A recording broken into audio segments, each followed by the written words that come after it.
Halo teman-teman, saya akan mempresentasikan tentang pembuatan keputusan taktis. Sebelumnya, perkenalkan, nama saya Peter Tiomar. NIM saya 180503121. Saya dari kelompok 10. Nah, yang pertama, pengertian pembuatan keputusan taktis. Apa itu pembuatan keputusan taktis? Yaitu pembuatan keputusan yang didasarkan pada pemilihan di antara beberapa alternatif dengan pertimbangan waktu yang segera dan tinjauan yang terbatas. Tujuan dari keseluruhan pembuatan keputusan strategis adalah memilih di antara strategi sehingga keunggulan kompetitif perusahaan dalam jangka pendek panjang akan dapat dicapai. Tetapi pada kenyataannya tidak ada keputusan taktis yang harus dibuat apabila keputusan tersebut tidak mendukung tujuan strategis perusahaan secara keseluruhan. Model pembuatan keputusan taktis. Yang pertama, mengidentifikasi masalah. Yang kedua, mengidentifikasi setiap alternatif sebagai solusi yang tepat atas masalah itu. Yang ketiga, mengidentifikasi biaya dan manfaat yang berkaitan dengan setiap alternatif. Yang keempat, menjumlahkan biaya dan manfaat yang relevan dari masing-masing alternatif. Yang kelima, menilai faktor-faktor kualitatif. Yang keenam, memilih alternatif yang memberi manfaat besar. Relevansi perilaku biaya model penggunaan sumber daya aktivitas.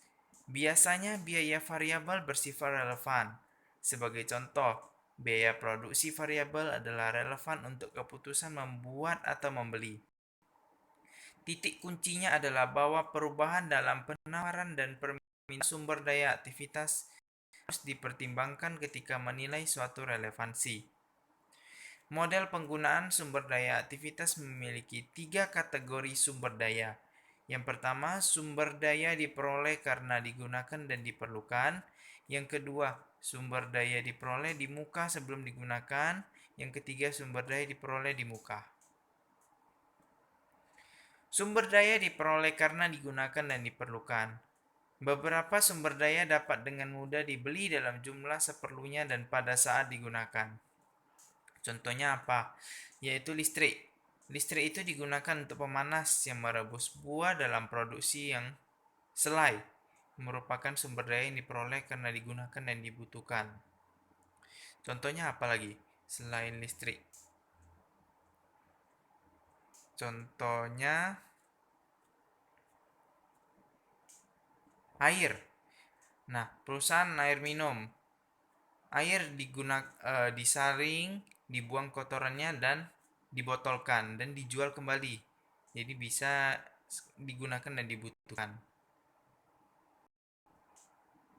Sumber daya diperoleh di muka satu sumber daya diperoleh sebelum penggunaan melalui kontak biasanya diperoleh dalam jumlah yang kasar. Secara grafis, biasanya biaya ini dianggap sebagai step variable atau step fix. Kategori ini seringkali menggambarkan pengeluaran atau belanja sumber daya yang berkaitan dengan pengajian organisasi dan tenaga kerja kontrak. Sumber daya yang diperoleh. Sumber daya seringkali diperoleh di muka untuk kebutuhan produksi selama beberapa periode sebelum tingkat kebutuhan sumber daya diketahui. Contohnya, perusahaan menyewa atau membeli gedung. Jadi, kalau perusahaan menyewa atau membeli gedung, biasa dikasih uang muka, uang DP. Kita berapa bulan, misalnya dalam waktu 8 bulan, harganya 5 juta misalnya. Kita bayar di duluan atau bayar tiap bulan. Misalnya tiap bulan seperti uang kos. Tiap bulan misalnya bayar 600, kita kan bayarnya di tanggal 1, tanggal 5 gitu, sebelum tanggal 5. Itu dibayar di muka. Pembelian KD sering dilakukan melalui pembayaran kas di muka.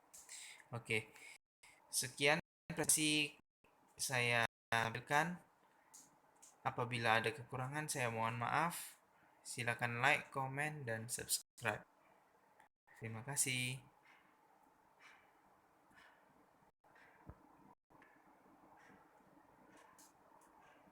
Oh ya, ada lagi nih.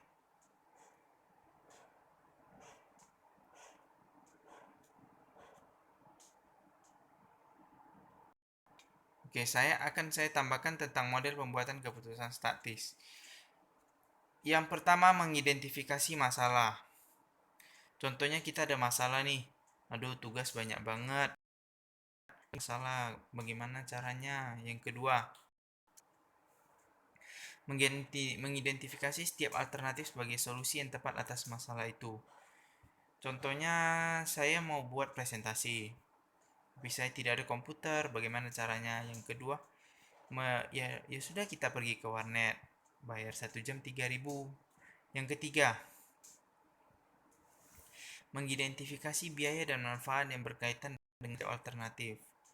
Nah, yang tadi biayanya tadi 1 jam 3.000, ya kan? Manfaatnya ya kita bisa bisa bermain game, bisa mengakses internet di warnet gitu. Yang keempat, menjumlahkan biaya dan manfaat yang relevan dari masing-masing alternatif. Biayanya tadi 3.000, tadi manfaatnya kita bisa dapat akses internet, dapat AC, dapat tempat yang nyaman untuk nongkrong. Nah, menilai faktor-faktor kualitatif itu tidak bisa dihitung. Contohnya, kita bisa buat presentasi, kita bisa buat makalah, banyak segala macam, tak terhitung lah. Memilih alternatif yang memberi manfaat besar. Nah,